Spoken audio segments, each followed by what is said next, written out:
Okay, so una guys, kailangan po muna nating i-add yung ating God of War Ragnarok sa ating Steam. So open Steam and then add a game. Add a non-Steam game. And then browse.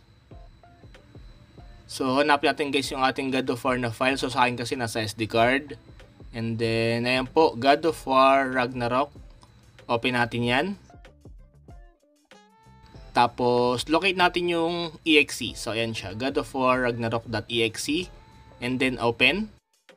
Add selected program. Tapos punta po tayo sa library. So ayan guys, God of War Ragnarok, click properties. Tapos compatibility, check. And then change na natin guys sa Proton. So hindi pa yung gagana guys ha. Ito lang yung unang step sa ating installation ng God of War Ragnarok. Ayan, so pag play nyo yan guys, may lalabas po dyan.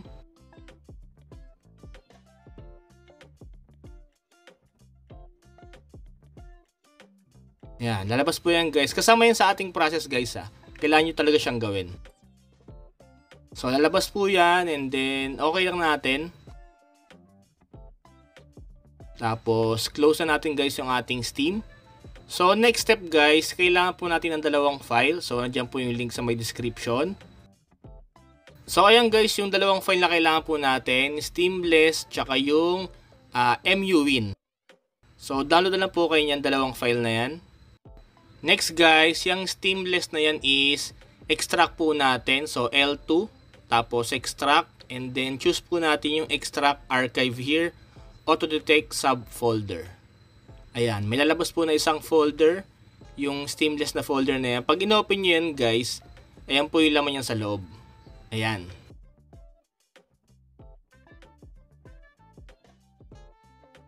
Next natin gagawin guys, punta po tayo sa ating God of War directory. Open natin, God of War Ragnarok. And then locate natin guys yung God of War na file. Ang name nun guys is godofwar.rne. Hanapin nyo lang po. So ayun siya guys, nasa ilalim, and godofwar.rne. So press L2 and then copy natin. Balik tayo sa ating downloads folder. Diyan po sa may Steamless na folder. Open natin yan. And then paste po natin yung file na godofwar.rne. Okay, so nakapaste na siya guys. And then click L2. Rename po natin. Gagawin natin guys, alisin natin yung RNE. Gagawin po natin siyang .exe. So rename lang po natin. Okay, after ma-rename guys, okay na po yan. Punta po tayo sa ating Discover. Kailangan po natin mag-download ng Lutris na application. So search na natin dyan guys, Lutris. Lutris. Ayan, Lutris. So ayan siya guys, kailangan nyo po siyang i-download. So sa akin kasi guys is naka-download na siya. After ma-download guys is launch nyo lang po.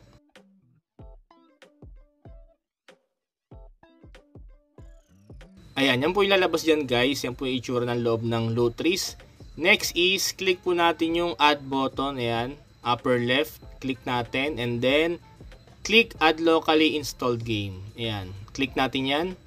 Yan po yung lalabas. So sa name, maglagay lang tayo dyan guys ng God of War Ragnarok. For example, GOWR.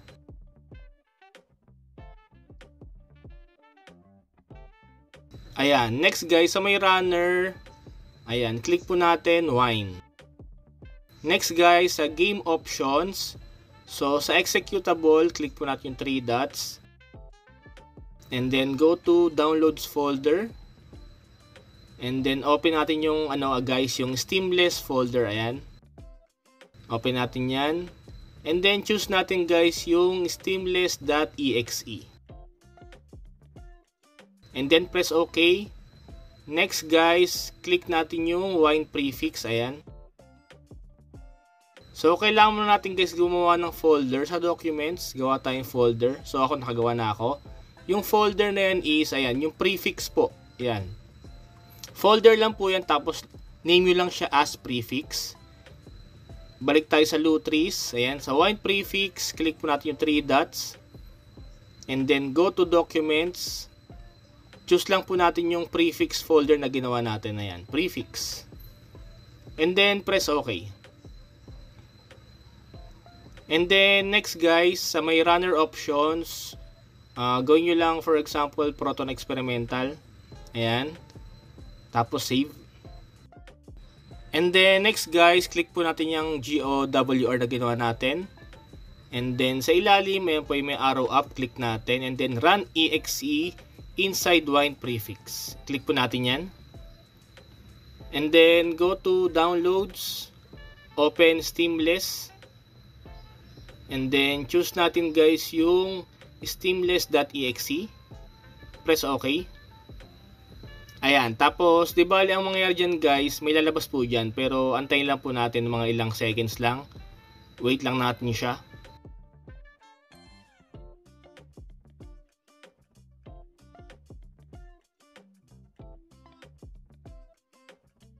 So ayan guys, after ilang seconds may lalabas pong ganyan. And then click po natin sa itaas yung 3 dots. And then pipili po natin guys yung godofwar.exe. Ito po yung file na na-rename natin kanina na nasa loob siya ng Steamless na folder. Nandiyan po siya. And then choose natin guys yung godofwar.exe. And then press open. And then unpack file sa ilalim. Ayan. So lalabas po yan. After po nyan is okay na yan. Go to downloads folder ulit. Open Steamless. So may lalabas po dyan na file. Ayan o, yung godofwar.exe, unpack.exe. So next natin gagawin guys, L2 and then copy. And then punta po tayo sa ating godofwar directory. And then open natin yan. Tapos hanapin natin guys yung godofwar.exe. Ayan po. So rename natin yan guys. Pwede nyo naburahin yan pero pwede natin i-backup na lang. Rename natin. So dugtong nyo lang dyan guys underscore backup. Para lang ma-backup yung file. Ayan, backup. And then after nyan guys ma-rename, paste na po natin yung ating file. Ayan, yan po yung godofwar unpack.exe. Tapos next guys, kailangan nyo pong i-rename yan. So rename po natin yung ating godofwar unpack na file. So click L2 tapos rename po natin. So gagawin natin guys, alisin lang po natin yung unpack. Gagawin po natin siyang godofwar.exe lang. So ayan, rename natin guys.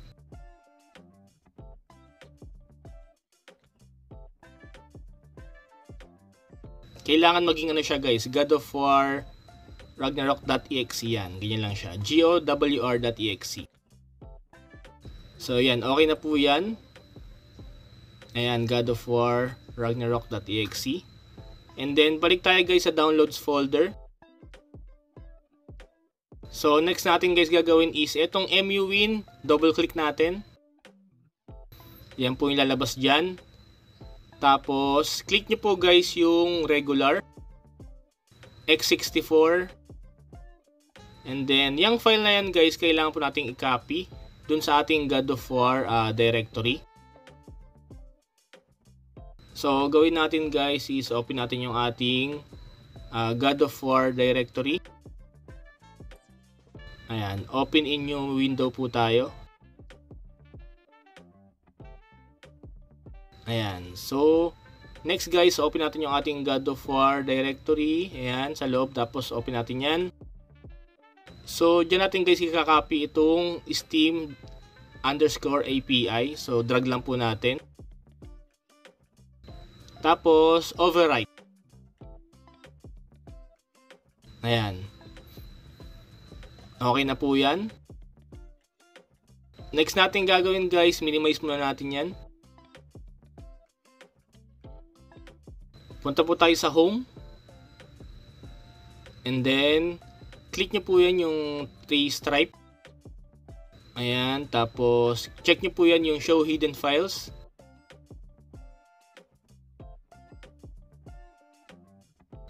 And then, change po natin yung view. Ayan, click nyo po yan. Para mag-iba yung view niya. Yung pangatlo po. Next guys, hanapin natin guys, ayan po. .steam na folder, open. And then Steam, open. And then Steam Apps.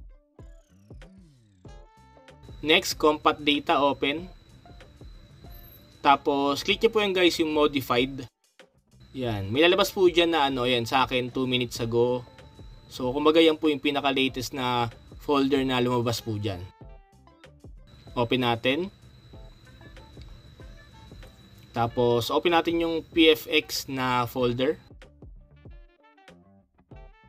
Next is open Drive C. Users. Steam user.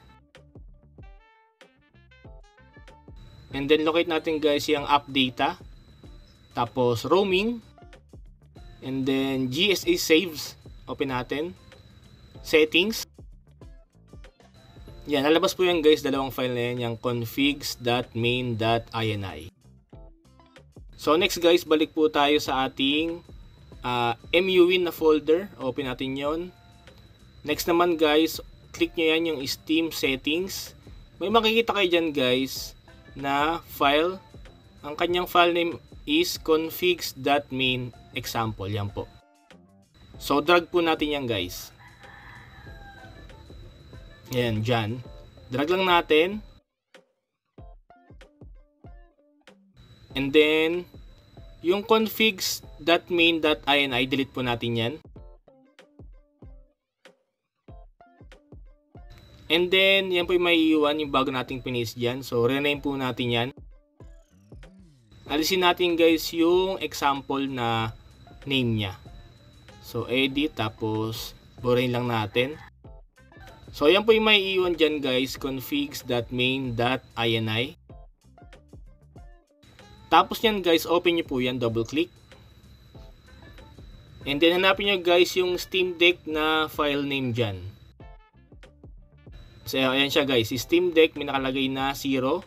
So rename lang natin guys, gawin natin 1 yung 0. Ayan, delete tapos 1. So ayan siya guys, naka 1 na. Steam Deck 1. Tapos X natin and then save. Ayan. So, okay na yan guys. Kailangan po natin yung i-close. Tapos, punta na po tayo sa ating Steam ulit. Try na po natin yung ating God of War. Play.